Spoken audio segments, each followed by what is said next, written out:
أعوذ بالله من الشيطان الرجيم بسم الله الرحمن الرحيم سيقول السفهاء من الناس ما ولاهم عن قبلتهم التي كانوا عليها قل لله المشرق والمغرب يهدي من يشاء إلى صراط مستقيم وكذلك جعلناكم أمة وسطا لتكونوا شهداء على الناس ويكون الرسول عليكم شهيدا وما جعلنا القبلة التي كنت عليها إلا لنعلم من يتبع الرسول وممن ينقلب على عقبيه وإن كانت لكبيرة إلا على الذين هدى الله وما كان الله ليضيع إيمانكم إن الله بالناس لرؤوف رحيم قد نرى تقلب وجهك في السماء فلنولينك قبلة ترضاها فول وجهك شطر المسجد الحرام وحيث ما كنتم فولوا وجهكم شطره وإن الذين أوتوا الكتاب ليعلمون أنه الحق من ربهم وما الله بغافل عما يعملون ولئن آتيت الذين أوتوا الكتاب بكل آية ما تبعوا قبلتك وما أنت بتابع قبلتهم وما بعضهم عن قبلة بعض ولئن اتبعت أهواءهم من بعد ما جاءك من العلم إنك إذا لمن الظالمين.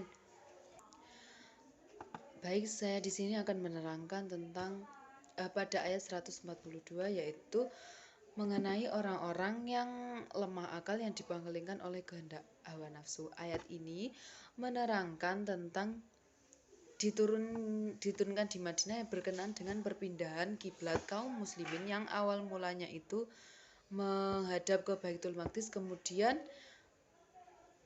akan dipindahkan menghadap ke Baitullah. Nabi serta kaum muslimin ketika masih di Makkah, mereka sholat menghadap ke Baitul Maqdis seperti nabi-nabi sebelumnya, dilakukan nabi-nabi sebelumnya. Tapi Nabi Muhammad SAW ingin memindahkan kiblat dari Baitul Maqdis ke Ka'bah. Namun setelah berada di Madinah, Nabi sholat menghadap ke Baitul Maqdis selama kurang lebih 16 bulan. Kemudian beliau berdoa kepada Allah dengan mengadahkan tangannya, mengadahkan wajahnya ke langit. Tidak lama kemudian turunlah ayat ini yang memerintahkan perpindahan kiblat dari Baitul Maqdis ke Ka'bah. Ayat ini merupakan jawaban terhadap ejekan kaum musyrik dan keingkaran orang-orang Yahudi serta kaum munafik atas perpindahan Ka'bah tersebut. Kemudian pada ayat 143 yaitu menerangkan tentang umat Islam merupakan umat yang wasaton atau mendapat petunjuk dari Allah menjadi umat yang adil dan pilihan saksi keingkaran dari orang-orang kafir. Umat Islam harus menegakkan keadilan dan kebenaran. Mereka juga menjadi saksi orang yang berlebihan soal agama. Umat Islam menjadi saksi atas mereka semua karena umat Islam memiliki sifat yang adil dan menempuh jalan tengah. Rasulullah SAW merupakan saksi bagi umatnya bahwa sebaik umat yang diciptakan ialah orang yang memberi petunjuk, amar ma'ruf, nahi mungkar.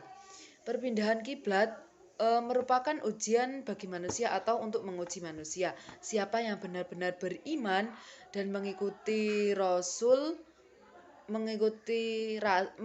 melawan rasa lemah imannya, yang mengikuti Rasul dan lemah imannya. Pemindahan kiblat dirasa oleh orang itu sangat berat. Mereka yang fanatik terhadap kiblat yang pertama, tetapi yang mendapatkan petunjuk menghadap kiblat Allah tidak akan menyia-nyiakan iman dan amal orang-orang yang mematuhi Rasulullah.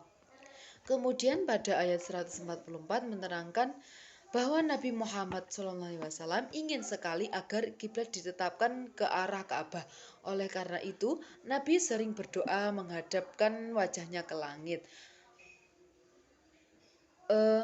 Waktu itu sholat, jika Ka'bah letaknya jauh dan tidak dapat dilihat terlalu dekat dengan mata, maka untuk melaksanakan tugas itu hukumnya wajib atau kifayah untuk mengetahui ilmu bumi agar kita bisa mengetahui arah kiblat sholat seperti ilmu falak ya yang kita kenal.